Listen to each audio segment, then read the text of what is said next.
Now speaking, Tricia Griffith, Chief Executive Officer. Thank you for joining us today. Despite industry pressures, our team continues to take actions to succeed. We are managing to our calendar year target and maintaining profitability. We have adjusted rates to match loss trend and plan to take more rate adjustments throughout the year. Catastrophe losses have impacted our profitability, with 44 states affected by 43 events. Our property business has been most affected, adding almost 46 points to the property loss ratio. Our reserving practices have faced challenges this year, with prior year adverse development contributing 4 points to our combined ratio. Florida and fixing vehicle coverages have been the main contributors to adverse development. We continue to monitor loss trends and adjust reserves accordingly. We have confidence in our teams and strategies, which have delivered better results than the industry. We have two senior leaders speaking today. Gary Trakoff, our corporate actuary business leader, will discuss reserving practices, and Jim Curtis, our personal lines controller, will discuss cohort pricing. Thank you, and I will now pass it to Gary. Now speaking, Gary Trakoff, corporate actuary business leader. Good morning, everyone. Today, I will be discussing Progressive's loss reserving process and key metrics. Our reserves before reinsurance have grown almost 4 times since 2013, reaching almost $33 billion as of June 30, 2023. This growth is due to our expansion into longer-tailed products and commercial lines. Our ceded reserves now make up about 16% of our gross reserves, compared to just over 12% in 2013. This increase is driven by the addition of newer products that require more reinsurance. Our retained reserves after reinsurance stand at almost $28 billion. In terms of reserve distribution, 67% of our net reserves are in case reserves, 17% in incurred but not reported (IBNR) reserves, and the remaining 16% in loss adjustment expense (LAE) reserves. Case reserves are set for open claims, while IBNR reserves cover claims that have already happened but are not yet recorded as open case reserves. LAE reserves cover anticipated expenses for settling claims. Our reserves are distributed across different products, with commercial lines making up almost 1/3 of our total reserves. In personal auto, 83% of our reserves cover injury and medical costs, while 17% cover vehicle repair costs. This is due to the longer-tailed nature and higher severity costs of injury and medical coverages. We review our reserves at a granular level, considering factors such as product, geographic area, and individual states. This allows us to adjust reserves more accurately and helps our pricing teams match price to risk. About 25% to 30% of our reserves are reviewed monthly, with about 85% reviewed quarterly. To determine our overall reserve level, we use various methods, including the accident period chain ladder method. This method predicts future paid losses based on historical data. Other approaches we employ include using case-incurred data, developing severity and frequency separately, and stratifying the data by size of loss layer. Based on our reserve reviews, the actuarial team adjusts reserve factors and determines the overall reserve change needed. In June 2023, reserves were increased by $291.2 million, with $130.9 million impacting prior accident years and $160.3 million impacting the 2023 accident year. In conclusion, Progressive's loss reserving process ensures accurate and comprehensive reserves to cover future liabilities. Our reserves have grown significantly, driven by our expansion into longer-tailed products and commercial lines. We review reserves at a granular level to match price to risk, and employ various methods to determine our overall reserve level. Now speaking, Jim Curtis, Personal Lines Controller. Today, I will be providing a summary of our company's pricing strategy and how it aligns with our goal of achieving a 96 combined ratio. We use a cohort pricing approach, which means we price each policy written to a lifetime target consistent with our goal. This approach allows us to offer competitive rates at new business and stable rates across renewals. Our pricing is based on the expected lifetime value of each policy, which includes all expenses realized and premium earned over the policy's lifetime. We break down these expenses into 3 categories: loss and LAE, acquisition expenses, and operational expenses. The loss and LAE ratio improves from new business to renewal, and we price each policy based on its expected lifetime loss ratio performance. We also consider segmentation opportunities, such as car color, which can affect the policy's lifetime loss ratio and policy life expectancy. In terms of distribution channels, we have different acquisition cost structures for our direct channel and independent agency channel. In the direct channel, we have upfront acquisition expenses due to our marketing spend, while in the agency channel, we pay commission to agents based on earned premium. Both channels are priced to achieve a lifetime 96 combined ratio. Operational expenses are higher for servicing new business policies compared to renewal terms. We also consider factors like bad debt in our operational expenses. Overall, we manage our new and renewal mix to ensure that our calendar year combined ratios meet our target. We adjust our media budget accordingly to balance our lifetime economics and margin position. Thank you for your time. Wells Fargo Securities Analyst Elise Greenspan inquired, can you provide more details on the assumptions you are making for severity and frequency in personal auto loss trends, as it relates to the 6 points of additional price you mentioned? Tricia Griffith replied, we have observed an increase in shorter-tail business trends due to a slowdown in vehicle repairs. When considering both frequency and severity, we currently estimate a trend level of 6. As mentioned in our previous call, this estimate could vary. However, at this point, we anticipate needing an additional 6, bringing the total to around 17 for the full year. Wells Fargo Securities Analyst Elise Greenspan inquired, do you believe that will help you reach the target of 96? Tricia Griffith replied, we are confident that our reserving will improve due to the short-tailed losses we experienced towards the end of last year. Our CEO, Gary, took proactive measures to address this issue. While this will bring us closer to our goal, it is important to acknowledge the uncertainties that have persisted over the past 3 years. Wells Fargo Securities Analyst Elise Greenspan inquired, can you explain the significant adverse development for accident year 2022 and how it aligns with the improvement in the accident year ex-cat loss ratio this year? Tricia Griffith replied, we are confident in the new and renewal business we are adding to our books for 2023. The rates earned in 2022 align closely with or are below our targets in both channels. This gives us a positive outlook for the business we are acquiring. BMO Capital Markets analyst Mike Zareski inquired, my question is regarding loss cost expenses. You mentioned that these expenses come from various sources and some of them may be mean reverting or decelerating. However, I wanted to discuss the secular trend of higher bodily injury expense inflation levels over the past decade. It seems like the industry has been pricing for this trend, but now we are seeing more data indicating that the non-bodily injury side is contributing to these expenses. Do you believe there is a stickiness to this trend that you and the industry are aware of? And does this uncertainty impact Progressive's ability to navigate this trend in the coming year?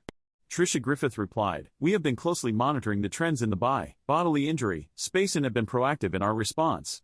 The Mannheim Used Car Index has shown a significant difference compared to 2018 and 2019, although it has ticked down slightly. In the second half of last year, we observed an increase in property damage and collision claims, which has been reflected in our claims organization. To illustrate, let's consider the example of property damage. When an accident occurs and the vehicle needs repair, there may be a delay in getting it into a shop due to limited capacity. As a result, the initial estimate may not capture all the damage, leading to more frequent and expensive supplements when the vehicle is finally inspected.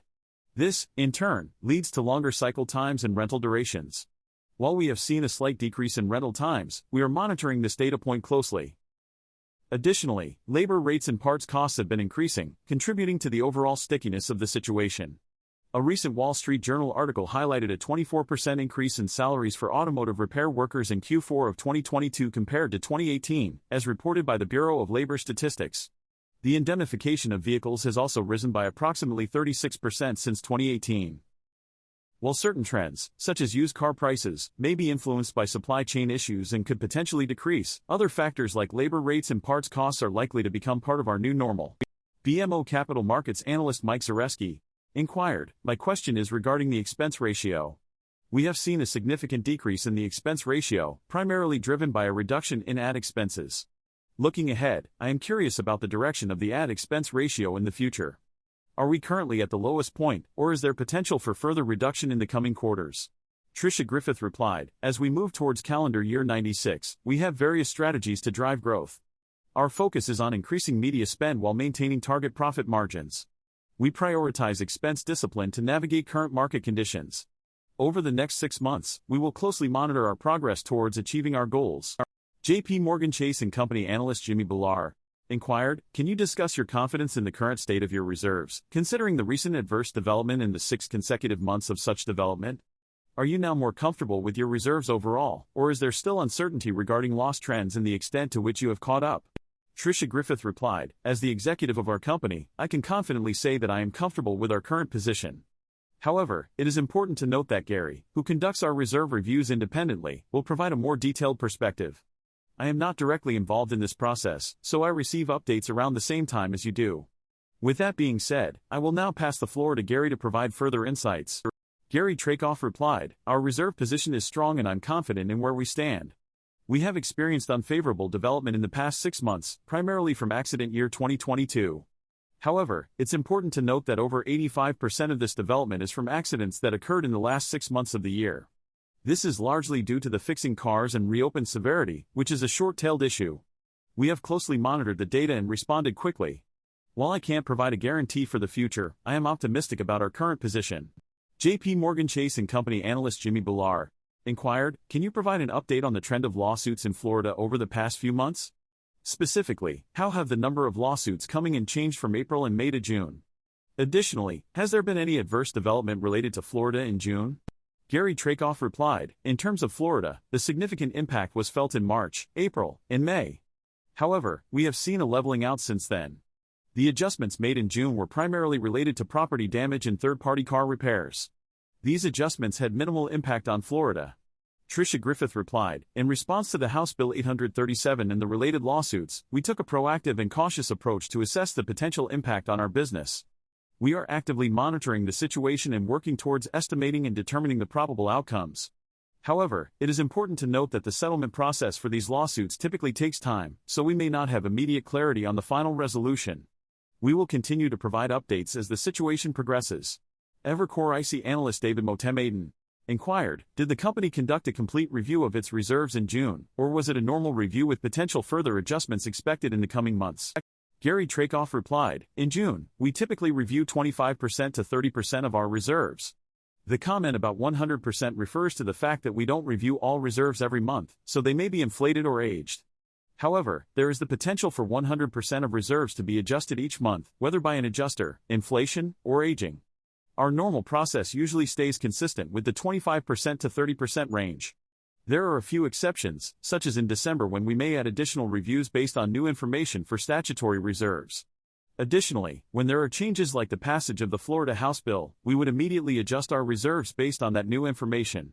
Evercore IC analyst David Motemadin inquired, "Can you confirm if the June review resulted in a 25% to 30% adjustment, without any comprehensive changes?" Evercore IC analyst David Motemadin inquired, "Can the shift in the mix of business, with less new business and more renewal business, have a significant impact on the combined ratio in the near term, considering the growth achieved in the first quarter? Is this mix expected to change significantly by the end of the year?" Tricia Griffith replied, "Certainly, I'd be happy to address that. When it comes to acquisitions, it's important to consider not just the expense, but also the potential impact on our overall financial performance. This includes factors such as potential losses and the inherent uncertainty surrounding catastrophes." Jim will now provide further insights on this matter. Jim Curtis replied, "When it comes to the mix of our business, there are a few factors to consider. The written premium is what we focus on initially, but it takes some time for it to impact our earned premium mix. Typically, we see a shift in our earned premium mix about 3 to 4 months after the policy term begins. This shift can occur due to both periods of growth in new business applications and periods of slowing. I would like to clarify that we expense advertising in the period it is incurred, especially on a direct basis. This means that you will see the impact of advertising expenses reflected in our expense ratio quite quickly." Jim Curtis replied, "Absolutely, the immediate impact of the expense is a key consideration. However, it's important to note that the earned premium mix plays a significant role in determining the reaction in our indemnity performance." Goldman Sachs analyst Alex Scott inquired, "Can you provide insight into the estimates you are using for lifetime combined ratios, considering the current unprecedented inflation and pricing environment? Are you being conservative in your estimates, considering the potential for significantly higher claims as more products are brought to market? And how does this factor into your decision-making regarding growth strategies?" Tricia Griffith replied, "We strive to maintain a balanced and realistic approach when analyzing our data, avoiding both overly conservative and overly generous projections. Our PLE, product life extension, has shown growth in both the 12-month and 3-month periods. However, given the dynamic nature of the industry and the fluctuating rates, we prefer to gather more data points before drawing definitive conclusions. We closely monitor numerous variables that impact our analysis, and we will continue to do so in this uncertain environment." Jim, would you like to provide any additional insights? Jim Curtis replied, "When analyzing data, we prioritize longer time periods for increased credibility and confidence. Recent time periods serve as leading indicators, which we adjust slowly. For example, our team sets permissible acquisition targets and follows a meticulous process. It's important to note that we don't establish a 4-year policy all at once. Instead, we continuously adjust rates to align with our lifetime targets. With our mix of 6-month policies, we have the advantage of being able to adapt based on new information or data points related to loss costs." Tricia Griffith replied, "Our pricing strategy has been agile and responsive throughout the year, allowing us to adapt to market conditions. We are committed to driving growth and delivering value to our shareholders. However, it is important to note that our primary focus remains on achieving profitability, which is a key priority for us." Goldman Sachs analyst Alex Scott inquired, "Have you faced any challenges in the claims adjusting process due to labor market conditions? Is it difficult to hire and retain talent for this process, and does it impact your ability to consistently set reserves accurately?" Tricia Griffith replied, "Our claims organization has made significant progress in addressing staffing challenges and reducing turnover. We are currently fully staffed and turnover is continuing to decrease. While our tenure is still relatively low, we have implemented measures to accelerate the learning curve for new employees, such as having them work closely with supervisors in the office. We are confident in the actions being taken by our claims president and believe that as tenure continues to grow, our organization will be well positioned for accuracy." Bank of America Merrill Lynch analyst Josh Shanker inquired, "Jim, could you please discuss how the current period of ambient shopping and reduced advertising to acquire new customers affects the new cohort acquisition cost ratio and margin?" Jim Curtis replied, "We track our performance by comparing our planned media spend and consumer marketing spend to our actual spend, as well as monitoring the income and volume of app downloads. Given the current market conditions, which have seen increased online shopping, we expect our conversion rates to remain high, resulting in lower cost per sale. This allows us to operate efficiently in the current period by effectively managing our media budget in line with our annual plan." Bank of America Merrill Lynch analyst Josh Shanker inquired, "Is there a risk that by focusing on the 96 calendar year and acquiring new customers at a lower cost, the company is missing out on potential growth opportunities that may be more expensive to achieve in the future?" Tricia Griffith replied, "Our profit core value is a key guiding principle for our business. It is not a value of convenience, but rather a constant that directs our decisions. We prioritize profits before growth and take quick and aggressive action to meet our targets. Our consistency in delivering on our profit target has contributed to our strong share price multiples. We have a 96 calendar year combined ratio, which is deeply ingrained in our culture and provides clarity on how to act in different situations. While our published accident year ratios may be lower, uncertainty remains a new normal, and growing fast without addressing profit is not sustainable. On the growth side, we have experienced significant growth in the first half of 2023, adding 2.2 million policies in force and increasing written premiums by over $5 billion. Ambient shopping remains elevated, and our agency channel is a reliable indicator of industry shopping levels. Despite current market conditions, we believe there will be opportunities to increase market share in the future. Lastly, our capital position is strong, and we have sufficient capital to support the expected premium growth. Our structured growth business is largely self-funding through underwriting profits and investment returns. In summary, our profit core value is the key to sustained growth, and we are committed to maintaining a strong financial position." Raymond James analyst Greg Peters inquired, "Can you provide an update on the changes in the limits profile of your consolidated auto book and where you anticipate it heading?" Tricia Griffith replied, "We are focused on attracting customers who align with our target profit margin, such as Diane's, Wright's, and Robinson's. While we appreciate Sam's as customers, our emphasis is on expanding our bundle and increasing the number of Robinsons. Bundles are particularly important in the auto and property sectors. We have been successful in growing our Robinsons profile over the past few years. Additionally, we are seeing potential growth opportunities with soon-to-be Robinsons, such as Diane's looking to purchase a house. During times like these, Sam's tend to shop more due to their price sensitivity." Raymond James analyst Greg Peters inquired, "Given the recent price changes in the auto sector, particularly in cohort pricing, how are the retention characteristics holding up at the Robinson level? Are they aligning with your expectations or causing any disruptions to your pricing assumptions?"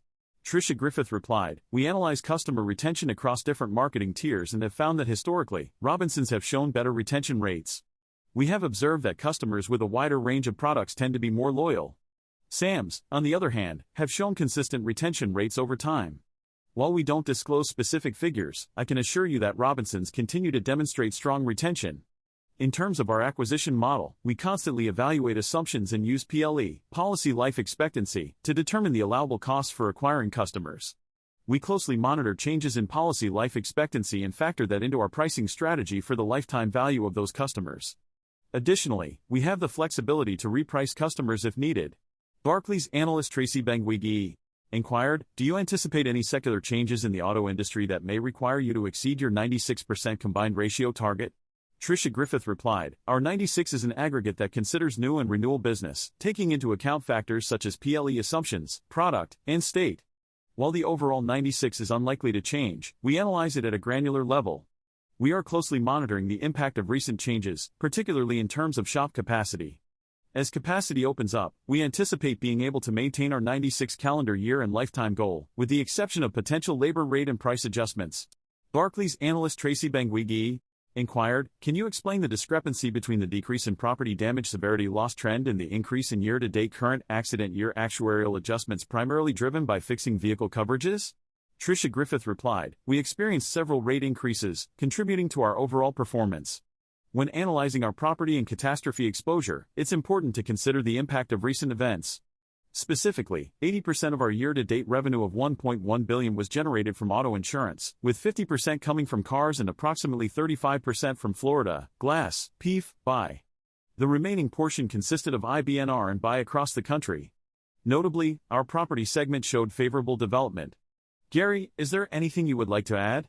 Gary Trakoff replied, yes, you're absolutely right. When we analyze the property damage severity, it's important to note that we are considering all claims. However, if we specifically focus on the reopened severity, which is where the reserve actuarial adjustments are derived from, we observe a higher severity level. This reopened severity has been consistently increasing over the past few quarters, surpassing the 13% to 14% range that you mentioned. Barclays analyst Tracy Benguigui inquired, are you considering a higher loss pick for property damage in your current actuarial adjustments, given the downward trend in the loss trend? Gary Trakoff replied, yes, you're correct. While the overall trend is showing a decline, we have observed an increase in reopened severity on the current accident year. This has led to actuarial adjustments on both prior and current years, reflecting the elevated reopened severity. It's important to note that this specific trend in reopened severity is the primary driver behind the reserves. Autonomous research analyst Ryan Tunis inquired, Tricia, based on your previous comments about the significant growth resulting from remediation efforts, I'm curious if there is potential for similar opportunities in the future. Looking ahead to 2024, do you anticipate any changes in your appetite for growth compared to 2023? Tricia Griffith replied, our focus is on maintaining a strong combined ratio on both a calendar year and accident year basis. This allows us to prioritize profitability while still pursuing growth opportunities. We are committed to being a growth company and will continue to expand as soon as we have confidence in stability and reduced uncertainty. Autonomous research analyst Ryan Tunis inquired, if there were a negative event, such as a bad hurricane, that resulted in a 96.5 execution, would this prevent you from pursuing growth opportunities in January? Instead, would you focus on assessing the potential returns? Tricia Griffith replied, while we cannot predict the exact outcome of the next 6 months, we are committed to maximizing our performance. We will continue to focus on growth and aim to achieve our targets for new and renewal policies. Looking ahead to 2024, we will assess our policies to ensure they align with our targets. Autonomous research analyst Ryan Tunis inquired, can you quantify the impact of the Florida tort on the loss ratio in the first half of 2023 for the current accident year? Autonomous research analyst Ryan Tunis inquired, what impact has HB 837 had on the current accident year claims and do you anticipate any benefits from this legislation in the future? Jefferies analyst Yaron Kinar inquired, can you achieve a 96 combined ratio for the year by lowering new business growth, or are you aiming for a better than 96 combined ratio for existing cohorts? Tricia Griffith replied, our focus is on obtaining favorable rates and navigating underwriting restrictions for new business. While we have a line of sight, it's important to acknowledge the prevailing uncertainty. Jefferies analyst Yaron Kinar inquired, do you believe that taking additional actions to lower the combined ratio for existing business below 96 is necessary to achieve a full year 96 or close to it? Jefferies analyst Yaron Kinar inquired, my question is for Gary. Regarding the uptick in bodily injury severity this quarter, how do you approach this in terms of prior year reserves, considering the longer tail and potential risks involved? Tricia Griffith replied, about half of our business intelligence, BI, consists of actuarial reserves, which is in line with industry standards. While a significant portion of these reserves involve soft tissue cases with attorney representation, they have not yet reached the litigation stage, resulting in longer processing times. However, we are confident in our current position and have a clear understanding of the direction these cases are heading. In fact, we believe we are in a stronger position now compared to a year ago. Gary, would you like to provide any additional insights? Gary Trakoff replied, we primarily analyze our data on an accident period basis, which provides a smoother view compared to the reported calendar information. This approach helps us account for any fluctuations that may occur due to changes in mix or closures. On an accident period basis, our reserves are slightly lower than what is shown. Additionally, we have a reserve threshold in place to address large loss mix. When our claims adjusters identify these large losses and they exceed the threshold, they are immediately recognized in our reserves. It's important to note that there may be a timing difference between the accident period and the calendar period, which can be observed. Trisha Griffith replied, "Thank you, Doug Constantine. We've exhausted our scheduled time, and so that concludes our event."